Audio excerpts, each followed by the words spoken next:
Pergi ke pasar membeli petai. Petai dimasak sambal terasi. Jumpa lagi di Bual-Bual Santai, obrolan cerdas menginspirasi. Assalamualaikum warahmatullahi wabarakatuh. Sahabat TNN, jumpa lagi kita di Bual-Bual Santai. Edisi kali ini kita akan berbincang-bincang mengenai dunia perkebunan, khususnya mungkin kebun sawit, karena Riau ini merupakan salah satu daerah yang konon katanya merupakan daerah terluas kebun sawitnya di tanah air.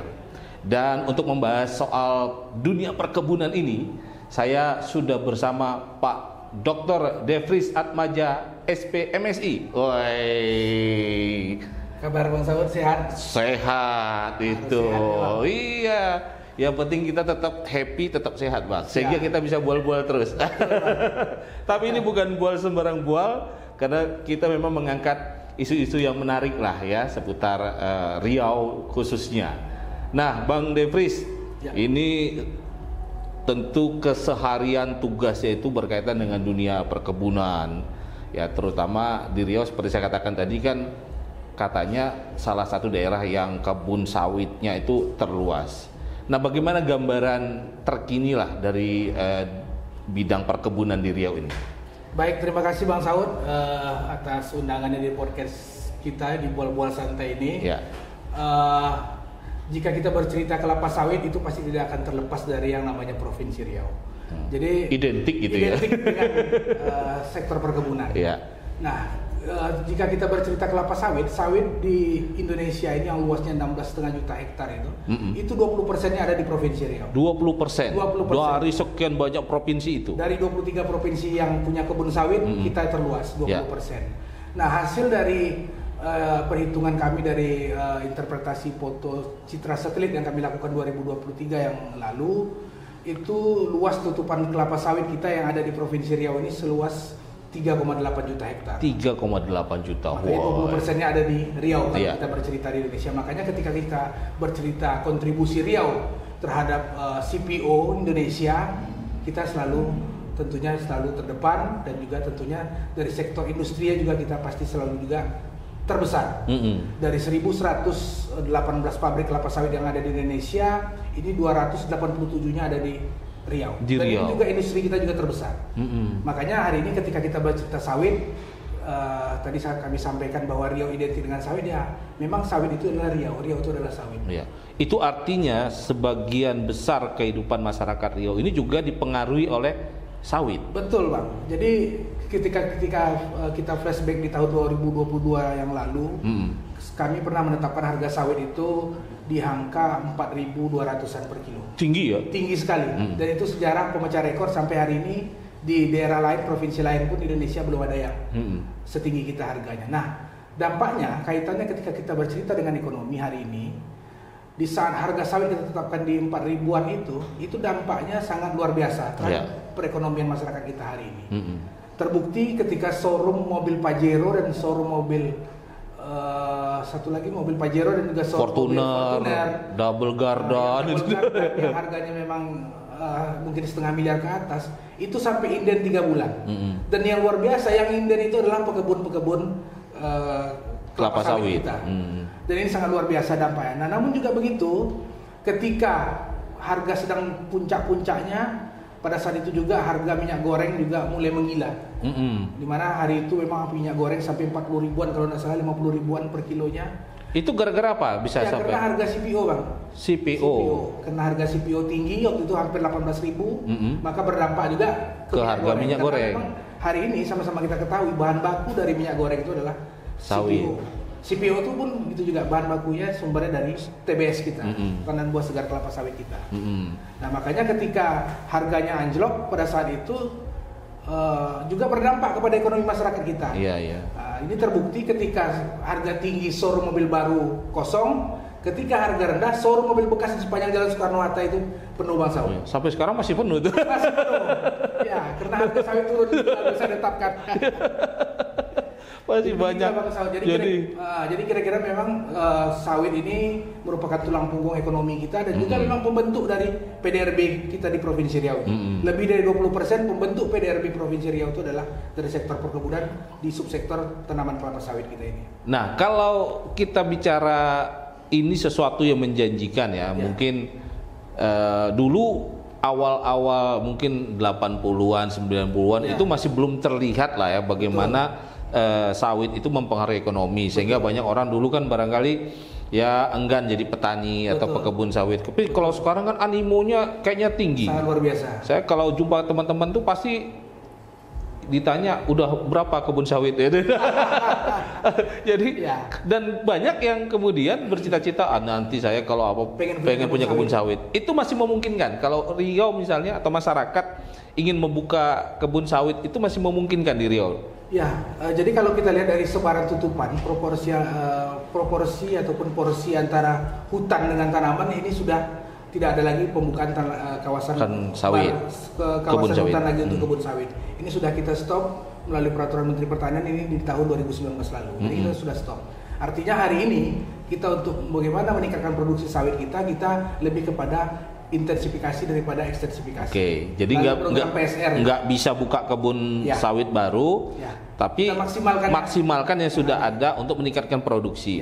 Memang sekarang secara hitung-hitungannya produksi kita belum ideal rupanya. Ya, jadi ini yang menjadi juga program kita, pemerintah pusat dan juga kami juga dari pemerintah provinsi. Ini bagaimana meningkatkan produksi kita, yaitu dengan cara melalui program peremajaan sawit rakyat atau PSR yang PSR ya. Nah, program ini tentunya kita bertujuan ini untuk juga nanti melakukan peremajaan kepada tanaman-tanaman sawit tua kita. Hari ini banyak tanaman-tanaman sawit kita sudah tua, yang sudah umur 30-an tahun, yang mungkin sebagian besar ini adalah dulu petani-petani kita dari transmigrasi di Jawa yang mengikuti program transmigrasi. Nah, ini sasaran kita hari ini. Nah, namun juga banyak tantangan yang kita hadapi, tidak semudah itu juga, bahwa memang hari ini petani-petani kita ini sulit juga untuk, bukan sulit ya, agak enggan juga dia untuk ikut program PSR ini, karena memang harga sawit kita khususnya di Provinsi Riau ini masih tertinggi juga di Indonesia. Nah, kenapa kita hari ini sawit kita lebih tinggi dibanding provinsi lain? Karena memang secara tata kelola dalam proses kita menetapkan dan menghitung harga tandan buah segar kelapa sawit yang kita lakukan setiap Selasa pagi ya, setiap minggunya, itu memang kita sudah berdasarkan data ataupun kondisi real penjualan sawit kita yang didapat dari perusahaan sumber data kita. Nah, makanya hari ini ketika kita cerita tata kelola sawit, harga sawit kita alhamdulillah Riau ini selalu tertinggi di. Iya, saya dengar sejak pemerintah provinsi ini agak lebih concern soal penataan niaganya, penjualannya, tata niaga lah istilahnya, itu harga relatif lebih stabil. Memangnya dulu persoalannya apa sih yang membuat harga itu nggak stabil, atau apakah ada permainan atau apa? Ya, jadi memang menarik Bang. Jadi inilah kondisi kita hari ini ketika kita bercerita petani swadaya kita yang hari ini belum mendapatkan harga penetapan pemerintah atau belum mengacu pada harga yang kita tetapkan setiap minggu ini. Nah, makanya kita kemarin juga di 2020 kita membuat inovasi melalui Pergub kita, Pergub 77 2020 ini, bagaimana bisa mengakomodir pekebun-pekebun swadaya kita ini bisa mendapatkan harga pemerintah. Karena faktanya hari ini, sampai hari ini pun, selain Provinsi Riau, ini provinsi 22 provinsi penghasil sawit yang lain, mereka baru hanya menetapkan harga mitra swadaya, mitra plasma. Tapi kita, karena memang kondisi existing kita hari ini, pekebun kita yang banyak itu adalah pekebun swadaya. Lebih dari 60% pekebun kita di Indonesia secara umum, khususnya di Riau, ini memang ditempati oleh pekebun-pekebun swadaya kita yang belum mendapatkan harga pemerintah. Makanya hari ini ketika kita bercerita tata niaga, kita bercerita tata kelola, ini yang kita benahi hari ini. Nah, kita ingin memangkas mata rantai yang memang bagi yang belum bermitra tadi, dalam hal ini pekebun swadaya, ini kan mereka biasanya selisih harga yang mereka dapatkan dari harga penetapan pemerintah ini pasti di angka rentang 500 sampai 700 rupiah per kilogram. Kenapa? Karena memang rantai tata niaganya panjang Bang. Jadi begini, ketika kita bermitra seperti halnya kawan-kawan kita plasma, itu pabrik kelapa sawit, mereka langsung bermitra dengan KUD atau kelompok taninya. Ketika mereka bermitra, harga yang diberikan langsung oleh pabrik kelapa sawit ini kepada mitranya ini, KUD-nya ini, adalah harga yang kita tetapkan. Itu ya. Itu wajib dengan adanya peraturan tadi. Iya, kita bercerita plasma dulu Bang. Nah, ketika dulu sebelum adanya Pergub dan sebelum adanya perbaikan tata kelola dan tata niaga kita hari ini, itu pedagang petani swadaya kita itu mereka menjual menjual TBS mereka kepada pedagang pengumpul. Pasti pedagang pengumpul ngambil margin lagi paling tidak Rp100 per kilogram. Nanti pengumpul jual lagi ke Veron, ngambil lagi Rp100. Naik lagi ke RAM, potong lagi Rp100. Naik lagi ke pemegang DO Rp100, naik lagi ke vendor Rp100. Panjang itu ya. Artinya rantai tata niaga antara PKS pabrik sebagai pengolah TBS ini dengan petani swadaya yang belum terakomodir selama ini sangat panjang. Makanya ketika kita bercerita harga hari ini 3.700, itu pasti di tingkat bawah harga sawit yang diterima oleh pekebun-pekebun swadaya kita yang belum bermitra ini pasti di rentang 3.000 ataupun 2.900. Karena itu tadi, Bang. Karena pasti dia menjual ke pengumpul, potong 100 lagi. Naik, potong 100 ya udah. Ini harganya rentangnya di 500 sampai 700. Nah, kita hari ini di Riau, kita membuat inovasi bagaimana bisa memangkas ataupun memotong mata rantai yang gelap tadi. Ya, bagaimana bisa memberdayakan pekebun swadaya kita ini bisa untuk bermitra dengan pabrik. Nah, makanya hari ini kami sudah tahun keempat hari ini Dinas Perkebunan Provinsi Riau melakukan pendampingan ke kawan-kawan kabupaten untuk menghimpun kawan-kawan kita kelompok tani ataupun juga perorangan tadi ya, untuk kita himpun, kita fasilitasi untuk dibentuk kelompok. Ketika dibentuk kelompok, apakah itu kelompok tani, gabungan kelompok tani ataupun juga KUD nanti gabungan dari beberapa kelompok tani, ini nanti akan kita mitrakan dengan pabrik. Artinya kita ingin menyetarakan pekebun swadaya kita ini dengan mirip dengan kawan-kawan kita pekebun plasma. Artinya mereka bisa mendapat DO langsung untuk bisa bermitra dengan. Tapi itu udah terlaksana. Itu sudah terlaksana.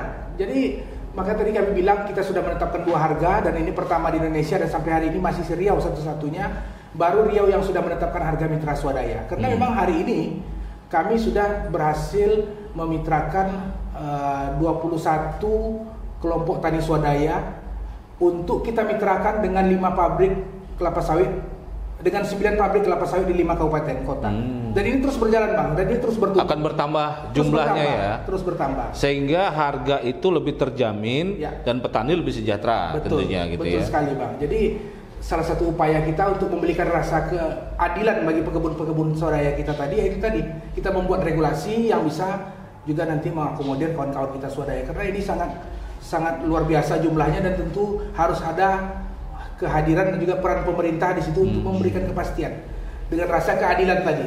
Keadilannya bagaimana? Itulah memberikan kepastian pasar bagi pekebun-pekebun kita ini dan juga memberikan kepastian bahan baku bagi perusahaan. Nah, kita kan pemerintah kan juga tentu harus berdiri di tengah nih, Bang. Sebagai wasit ya. Harus jadi wasit bagaimana pekebun kita bisa dapat akses pasar dan juga membantu untuk menumbuhkan dan juga mengembangkan dari industri kita juga. Sehingga mereka juga mendapat kepastian bahan baku. Nah, itu saya dengar untuk penetapan harga ini dikawal oleh kejaksaan dan kepolisian. Itu mengapa harus pakai aparat hukum?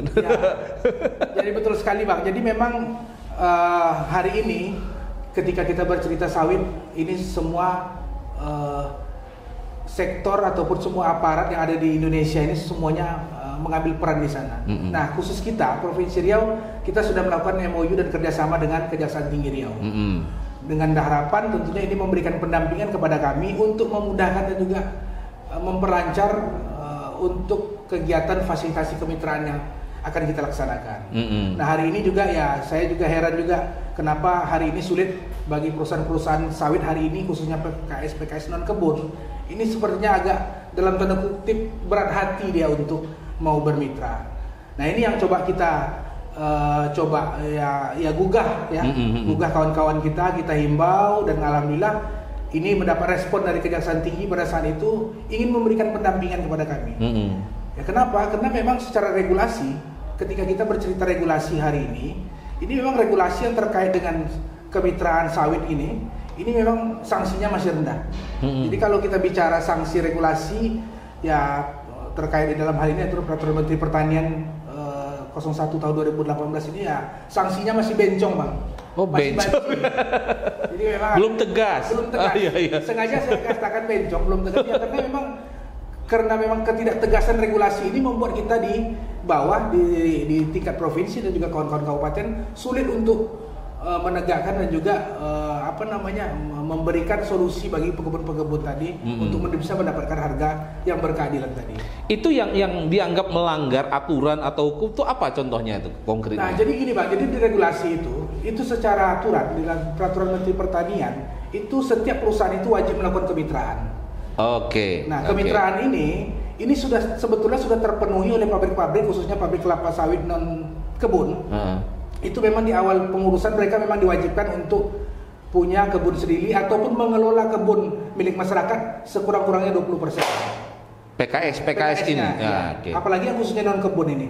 Nah, logikanya ketika mereka tidak punya kebun, yang baru mereka punya ini kan 20% baru nih Bang. Nah, sejatinya kan mereka butuh bahan baku lagi sesuai dengan kapasitas terpasang di pabrik mereka ini sebesar 80%. Nah, inilah regulasi kita ini ya. Kerjasama kita dengan Kejaksaan Tinggi dalam hal ini tim Jaga Zapin inilah sebetulnya membantu fasilitasi ini untuk pemenuhan sebetulnya. Ya. Sebenarnya niatnya baik ya, menolong ya. Niat kita pinginnya baik ya, cuman ya itu tadi sepertinya ya kawan-kawan kita perusahaan yang khususnya yang non kebun ini sepertinya masih enggan ataupun sulit untuk menerima kemitraan ini. Saya juga tidak tahu kenapa, tapi kalau kita lihat ya kita belak-belakan saja di sini. Saya kira kawan-kawan kita yang non kebun ini, perusahaan-perusahaan non kebun ini mereka sudah nyaman di zona aman dan nyaman mereka yang selama ini. Artinya mereka tidak perlu butuh kemitraan, tapi mereka dapat harga yang murah. Harga lebih murah. Tapi ketika mereka sudah menjalankan regulasi itu mengacu kepada harga pemerintah. Ketika mereka offset di situ, kita bisa bikin sanksi. Iya. Nah, dan walaupun artinya kan karena kalau harga yang ditetapkan tadi itu kan relatif lebih tinggi ya. Artinya margin mereka mungkin agak lebih kurang. Atau kalau kita bicara sumber sawitnya, ya kan? Nah, ini kan baru-baru ini ada viral nih. Saya lihat di TikTok itu ada seorang bupati di Riau itu sidak. Kemudian ke suatu PKS, lalu dia menyetop buah yang masuk karena katanya ini buah dari kebun ilegal. Kebun yang masuk kawasan kan itu kebun ilegal ya. Nah, apakah itu juga salah satu yang mungkin zona nyaman tadi itu? Mungkin itu Pak. Jadi memang ketika kita bercerita fasilitasi kemitraan, yang menjadi kewajiban perusahaan itu adalah untuk memastikan TBS yang masuk dari mitra mereka ini dalam hal ini pekebun ini adalah dari lahan yang clean dan clear. Jadi ketika kita cerita kemitraan itu sudah pasti buah TBS yang masuk ke pabrik itu adalah dari lahan APL atau lahan yang statusnya peruntukan untuk. Itu apa kepentingan negara misalnya harus memastikan bahwa buah itu dari kebun yang legal? Apa kepentingan negara? Kok artinya kan ya biar aja lah gitu, mau legal nggak legal. Ini apa konsekuensinya kalau kita terima itu? Ya, ketika kita bercerita lahan dalam kawasan hutan dan lahan di luar kawasan hutan. Nah, ketika kita bercerita kawasan hutan ini kan sebetulnya tentunya akan mengganggu dari ekosistem kehidupan kita. Ya, artinya oksigen yang harusnya mungkin dikeluarkan ya dari hutan itu dengan adanya perambahan ini tentu akan berdampak, dan juga kita disorot oleh dunia internasional bahwa kita dituduh ya dalam tanda kutip, makanya sawit ini juga menjadi korban hari ini karena itu tadi Pak, sawit ini dijelek-jelekkan, sawit ini dibilang merusak hutan, dibilang merusak ini, padahal hari ini ketika kita bercerita sawit itu yang banyak itu hari ini yang perlu kita kita pertahanan kembangkan sesuai dengan arahan Bapak Presiden itu adalah sawit kita yang memang sudah tumbuh. Dan ini memang sudah dari turun-temurun sampai 3-4 keturunan yang sudah menguasai lahan ini. Namun hari ini juga ada oknum-oknum yang coba bermain mungkin ya untuk masuk ke dalam kawasan hutan yang menanam sawit dan seterusnya. Ini yang tadi juga kita bahas di saat kita dengan hearing dengan DPRD provinsi ya, ini bagaimana nih seharusnya yang punya lahan dalam hal ini adalah Dinas Kehutanan ini menindak ini. Maka tadi ada juga tim gakumnya juga ya, ini tentu harus ditindak ya, artinya biar kita sawit Indonesia ini tidak dikatakan juga merusak lingkungan.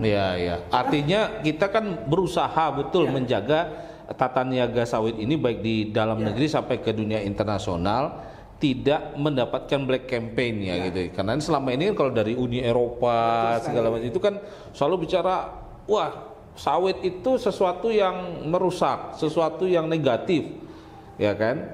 Nah, tapi kan itu tadi, kalau faktanya di Indonesia sekarang sebenarnya sudah menuju pada pengelolaan yang berbasis kelestarian alam. Betul sekali Bang. Jadi hari ini kita sawit dengan tagline sawit baik itu, kita memang sudah memperhatikan ya bagaimana kita mewujudkan daripada kegiatan yang memang tidak merusak alam. Ya. Nah ini memang yang menjadi tantangan kita hari ini, ya makanya kita hari ini kalau di Indonesia kita punya program yang namanya ISPO, Indonesian Sustainable Palm Oil. Artinya memang lahan, artinya memang CPO ataupun TBS yang kita dapat itu dari lahan yang clean dan clear. Nah hari ini juga memang kita tidak bisa mengelak juga dari black campaign yang dikampanyekan oleh ke Uni Eropa. Kalau kami menilai hal-hal kampanye hitam yang disampaikan tentang sawit kita ini lebih kepada ingin mendapatkan sawit murah. Untuk ingin mendapatkan CPO murah. Makanya mereka membuat kampanye-kampanye hitam mengatakan hal-hal yang mungkin yang tidak sebenarnya tentang sawit kita ini, sehingga ini mempengaruhi juga nanti pandangan ataupun opini masyarakat Uni Eropa. Nah hari ini juga terkait dari kebijakan Uni Eropa ya yang sudah memperlakukan ketelusuran ya setiap CPO yang TTCPO yang mereka terima di negara mereka, ini menjadi juga tantangan bagi kita. Mau tak mau kita harus juga mengakomodir itu. Makanya lahirlah program yang namanya program ISPO ini. Nah sebetulnya kita tak perlu takut. Saya juga pernah dengan beberapa teman-teman juga ngomong, kenapa sih kita harus takut dengan Uni Eropa? Kalau saya lihat trennya memang tidak kurang dari 8% per tahun yang ke Uni Eropa, serapan CPO mereka. Tapi ya itu tadi, ini kan harus kita counter juga. Kenapa? Karena memang sama-sama kita ketahui hari ini bahwa Uni Eropa ini sebetulnya kan mereka ini adalah pembentuk opini. Ketika opini negatif muncul dari Uni Eropa, negara lain terpengaruh. Makanya kita coba berupaya. Namun apabila kita bercerita hari ini, ya kita patut bergembira ketika Pak Presiden kita, Presiden Prabowo mengatakan hari ini sawit merupakan aset negara. Ini sangat luar biasa. Kenapa? Kami sangat menyambut positif ketika Pak Prabowo mengatakan hilirisasi sawit ini sangat penting dan wajib. Bahkan beliau dengan tegas mengatakan jika ada yang tidak dukung saya silakan mundur. Nah artinya kenapa ya? Beliau sudah memahami dan beliau sudah mendengar langsung dari negara-negara yang memang menggunakan produk CPO kita hari ini bahwa sawit itu memang sangat-sangat dibutuhkan. Nah makanya ketika hari ini kita bercerita sawit ini menjadi sebuah program strategis nasional yang digagas oleh Bapak Presiden, ya tidak menutup kemungkinan besok sawit pabrik-pabrik sawit kita ini sama halnya seperti tambang minyak kita Pak, Bang. Artinya memang akan menjadi objek vital nanti. Akan menjadi objek vital negara karena memang faktanya hari ini sawit adalah tidak hanya menjadi produk konsumsi tapi juga menjadi bauran energi baru terbarukan. Makanya ketika kita bercerita CPO hari ini, CPO Indonesia hari ini, ya kami memprediksi kedepannya harga kita akan semakin bagus. Akan ada kecenderungan naik. Akan makin bagus. Kenapa? Karena memang seperti disampaikan Pak Presiden tadi, kita akan berfokus kepada hilirisasi. Nah, ketika kita bercerita hilirisasi, ya ini saya kira merupakan keniscayaan yang harus memang kita lakukan segera. Hilirisasi ini. Kenapa? Karena memang hilirisasi inilah sebetulnya untuk mendongkrak nilai tambah dari CPO yang selama ini kita jual dalam bentuk bahan mentah CPO, tapi ketika kita nanti mengolahnya dalam bentuk produk lain, nah ini tentunya akan bawa manfaat juga bagi negara kita. Isu hilirisasi ini memang kalau kita lihat beberapa waktu belakangan ini menjadi sesuatu yang cukup fokus dibicarakan, termasuk juga waktu debat kandidat calon gubernur itu saya sempat juga dengar pemaparan beberapa calon itu bicara tentang kita harus tingkatkan hilirisasi itu. Kemudian Riau ini memang di satu sisi tadi diceritakan dia tulang punggung ekonomi, tapi secara makro gitu ya, itu masih banyak yang mengatakan bahwa apa yang kita miliki sawit yang sedemikian luas itu dengan kesejahteraan secara umum sepertinya belum maksimal juga. Kemudian di sisi lain dengan luas kita kebun sawit yang seperti sekarang itu dampak negatifnya juga cukup besar. Sementara yang kita terima dari kompensasi ini itu masih relatif kecil. Walaupun sekarang muncul DBH sawit ya, beberapa tahun terakhir ada DBH sawit. Nah ini apa kira-kira langkah-langkah dari Dinas Perkebunan Riau terkait dengan isu hilirisasi, kemudian DBH sawit itu sendiri gitu? Ya Bang Saud. Jadi memang ketika kita bercerita hilirisasi hari ini, ya kami juga beberapa hari lalu sudah rapat dengan tim di Bapeda dan juga tim transisi dari Bapak Gubernur terpilih dan Wakil Gubernur terpilih Pak Wahid dan juga Pak SF untuk bagaimana menerjemahkan visi misi beliau sehingga nanti masuk menjadi rencana program kegiatan yang tentunya harus kami terjemahkan dalam bentuk kegiatan-kegiatan yang lebih pada pendekatannya ke hilirisasi. Nah, kami kemarin sudah berdiskusi juga dengan tim transisi dan juga dengan Bapeda bahwa memang konsep ke depan ini, kepemimpinan Pak Wahid dan juga kepemimpinan Pak SF Haryanto, kita lebih berfokus kepada hilirisasi di 5 komoditi unggulan.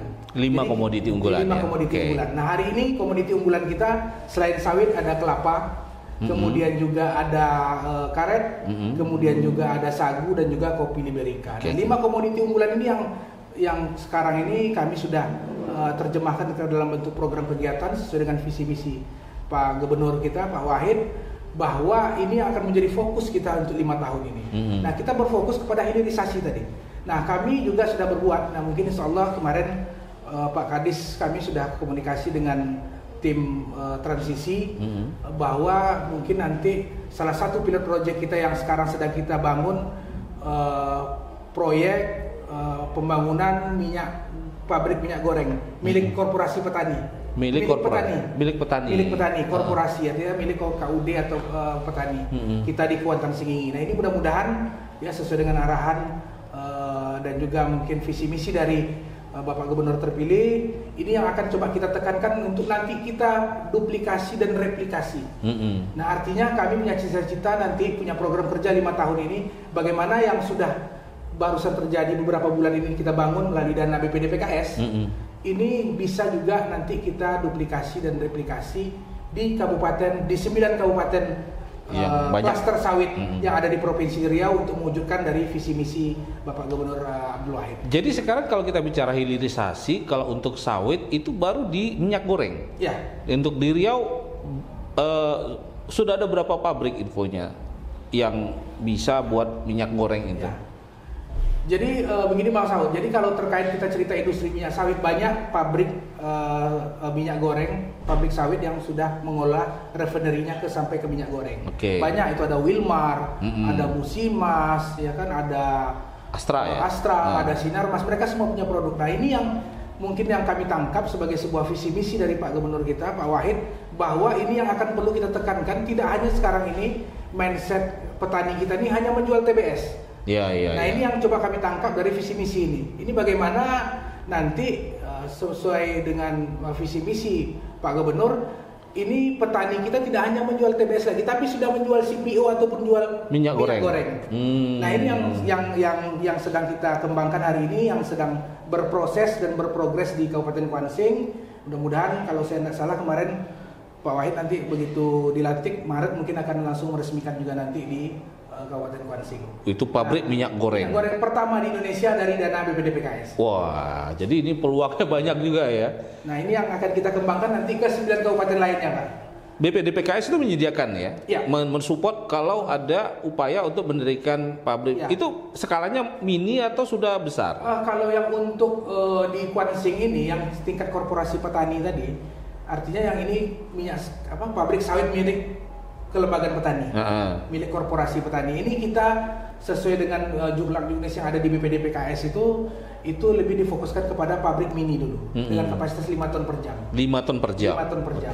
Nah, dengan kapasitas 5 ton per jam itu mereka dapat memproduksi CPO itu satu harinya 1 ton CPO. Nah, ini kalau kita diolah lagi ya menjadi minyak goreng, ya tentu kita bisa bayangkan berapa rupiah nilai tambah yang diterima oleh korporasi petani tadi. Yang selama ini ya konvensionalnya korporasi petani kita ataupun koperasi petani kita lebih fokus kepada menjual TBS ya. Nah, ketika kita sudah bermain di hilir, nah ini kan tentunya akan memberikan nilai tambah dan juga memberikan juga peluang pendapatan baru ya bagi pekebun-pekebun sawit kita. Dan tidak hanya pekebun, saya kira itu kan artinya menyerap tenaga kerja juga kan. Nah, itu. Artinya ini yang kita harapkan ketika industri ini bertumbuh, tentu kita harapkan pusat-pusat ekonomi baru tentu akan bertumbuh di sekitar itu. Iya, bayangkan itu kalau banyak pabrik-pabrik pengolah jadi CPO, kemudian minyak goreng ya, itu kan tentu akan menyerap tenaga kerja yang sangat besar juga gitu ya. Betul. Nah, korporasi petani tadi itu bentuknya apa? Saya dulu pernah terlibat juga di namanya BUMP, Badan Usaha Milik Petani. Betul. Apakah itu bentuknya itu? Itu dia. Iya. Jadi begini Bang, jadi yang di Kuansing itu ada 8 atau 9 KUD saya lupa, terdiri dari sekian puluh kelompok. Iya. Nah, sekian puluh kelompok ini diundang-undang oleh 9 atau 8 ataupun 9 KUD tadi, ini yang mereka namakan hari ini BUMP itu, Badan Usaha Milik Petani. Artinya mereka berbadan hukum. Nah, ketika mereka sudah berbadan hukum, tentunya mereka bisa juga bermain di sektor industri. Nah, ini diharapkan kita ya merubah mindset tadi Bang. Ketika yang selama ini menjual TBS, ya kita harapkan ya petani kita hari ini menjual minyak goreng. Nah, ini yang coba kita terjemahkan dari visi misi Bapak Gubernur terpilih kita, Pak Wahid dan juga Pak SM. Oke, jadi ini luar biasa. Tapi ini ada kopi nih. Kita kan duduk di Peronema Kopi. Oh, ini luar biasa nih Pak Dokter. Di sini kopinya mantap ini. Iya. Nah, boleh kita cicipi dulu. Ini Peronema Kopi. Aduh. Wah, ini cappuccino. Jadi kalau bual-bual santai itu ya harus sambil ngopi-ngopi. Ya, oke. Jadi luar biasa ya. Tadi udah dijelaskan nih sama Pak Dokter tentang potensi ke depan industri sawit kita ya. Nah, tentu harus kita juga berpikir, tadi sempat disinggung soal peningkatan produksi kan. Artinya kalau ini terwujud nanti di setiap kabupaten kota ada PKS mini, ada pabrik minyak goreng mini. Ini kan perlu support juga kan, artinya bahan bakunya. Betul. Nah, kalau kita bicara tentang produktivitas tadi sudah disinggung ada PSR ya. Tapi tadi juga sempat Pak Dokter bilang masih agak enggan kayaknya para petani kita untuk langsung melakukan itu. Nah, sebenarnya selain persoalan ya harga lagi baik, memanglah kadang-kadang begitu ya. Hambatan lain ada nggak untuk program PSR ini? Ya, jadi begini Bang. Jadi memang ketika kita bercerita program pemerintah, tentunya akan dikaitkan juga kepada status lahan. Termasuk tadi yang penetapan harga, kemitraan harga, termasuk juga ke PSR. Jadi memang selain dari tadi memang banyak petani kita yang masih enggan untuk melakukan program peremajaan. Ya, hari ini juga kendala kita salah satunya itu Bang. Banyak yang sudah mengajukan program PSR, tapi ketika dilakukan verifikasi di lapangan, ternyata lahan mereka berada di dalam kawasan hutan. Nah, ini jadi hambatan dan tantangan besar kita juga hari ini. Makanya memang pergerakan program PSR kita ini ya sedikit agak melandai ya, karena salah satunya itu tadi. Nah, jadi kalau kita hitung dari tahun 2017 sampai dengan tahun 2023 ini, kita sudah melakukan program replanting itu sekitar 37.900-an hektar di Provinsi Riau ini. Kalau kita totalkan rupiahnya itu lebih kurang 1,1 triliun. Uang yang sudah digelontorkan untuk program PSR. Itu berarti di program PSR itu petani mendapatkan bantuan dana? Ya. Jadi dari program yang sudah kita lakukan sampai 2023 ini dengan total 1,1 triliun tadi, ini program kita yaitu dengan bantuan program replanting itu sebesar 30 juta per hektar. Nah, namun dalam kegiatan pelaksanaannya di lapangan ini banyak juga kendala, yang artinya memang dana yang dihibahkan oleh dana BPD PKS ini masih belum mencukupi. Nah, terakhir beberapa bulan lalu Pak Menteri Pertanian juga sudah mengeluarkan surat bahwa ini akan ditingkatkan kembali ya untuk tahun berikutnya, tahun 2025 ini untuk menjadi 60 juta per hektar. 60 juta per hektar. Harapan kita ya tentunya dengan 60 juta ini semakin banyak pekebun-pekebun kita ini lebih tertarik lagi untuk melaksanakan. Iya. Soalnya kalau 30 ya mungkin tadi kan, artinya kalau sekarang mereka setiap panen itu udah pasti dapat uang gitu kan. Kalau dia ikut program PSR kan paling tidak itu 4 tahun ya, nunggu lagi ya baru bisa berbuah, baru bisa panen. Walaupun sebenarnya bisa ada strategi tanaman sela istilahnya dulu ya. Tanaman sela bisa jagung, palawija, menunggu itu. Tapi mungkin agak beda kalau petani sawit ini kan kalau udah tumbuh dia sambil duduk-duduk aja deh. Tapi kalau dia harus nanam palawija lagi, nyangkul lagi deh. Jadi itu yang biasanya membuat agak enggan gitu ya. Ya, tapi mudah-mudahan kalau 60 juta saya pikir di saat untuk biaya operasional penanaman itu cukup, ada sedikit tabungan mereka untuk menunggu masa panen kembali dan bisa juga nanam sedikit-sedikit. Ya mungkin mereka lebih berminat ya mudah-mudahan. Ya, harapan kita itu Bang. Ya, pertama tentunya dengan adanya penambahan ini ya tentu yang dulunya kurang berminat itu hari ini bisa lebih berminat. Karena memang faktanya hari ini hasil dari perhitungan kita dari tim di Dinas Perkebunan itu memang kalau untuk Riau itu biaya kos kita ya PSR kita itu untuk biaya mulai dari penumbangan sampai dengan penanaman kembali chipping tumbang chipping dan seterusnya itu di rentang harga 65 sampai 75 juta per hektar untuk Riau. Nah paling tidak harapan kita dengan adanya kebijakan 60 juta ini ya ini bisa mengurangi ya mungkin kos yang harus dikeluarkan oleh pekebun-pekebun kita yang dulu di angka 30 itu. Iya betul, dulu karena harus nambah lagi kan, mereka biasanya harus nambah biaya lagi, biasanya itu ngutang lagi ke bank lagi gitu kan. Jadi ya memang agak memberatkan ya. Nah kalau ini sudah tidak perlu dana yang apalagi yang nambah lagi, terus ya mereka mungkin masih ada tabungan, bisa juga nanam dikit-dikit, bisa lebih aman gitu ya. Wah luar biasa ini. Tapi ya saya nggak bisa punya kebun sawit lagi dan udah tutup apanya, nggak bisa. Masih bisa. Beli yang mau jual. Artinya kan hari ini masih banyak peluang juga. Iya. Nah karena memang karakteristik pekebun sawit kita ini berbeda dengan komoditi lain Bang. Jadi sawit kita ini memang statusnya pekebun sawit, tapi ini mereka jarang ke kebun gitu. Iya. Artinya memang kebun sawitnya di kampung halaman mereka mungkin, tapi mereka mungkin berdomisili di Pekanbaru. Iya. Nah ini yang mungkin menjadi tantangan juga bagi kita ketika untuk menggenjot produksi ya mungkin ya selama ini kawan-kawan kita yang mungkin tinggal di Pekanbaru sawitnya di kampung ya mereka hanya mengharapkan pupuk dari Tuhan Yang Maha Kuasa aja. Artinya hanya mengandalkan hujan gitu. Nah sementara ketika kita bercerita produksi hari ini kan apalagi sawit ini memang dia mau tak mau memang harus kita pupuk. Nah ketika tanaman ini dipupuk dengan baik sesuai dengan GAP-nya, nah makanya produksi ini tentunya akan meningkat dan tentunya akan membawa dampak yang lebih baik secara ekonomi kepada pekebun-pekebun. Mungkin itu Bang. Iya, ini memang asik kalau udah bicara soal sawit. Ini karena bicaranya uang masuk ya. Nggak terasa udah lebih setengah jam kita ngobrol ini. Tapi nanti mungkin lain waktu bisa kita bahas-bahas lagi ya seputar dunia persawitan ini. Karena asik sekali ngobrol dengan Pak Dr. Devris ini. Tapi kita harus sudahi dulu untuk sesi atau edisi kali ini. Terima kasih nih Pak Dokter sudah berbagi informasi, kemudian menginspirasi kita juga lah ya. Artinya bahwa sawit sekali lagi itu adalah anugerah, berkah ya, bukan bencana atau bukan sesuatu yang negatif. Ya mungkin banyak teman-teman juga jangan terlalu tergiring pada opini yang negatif.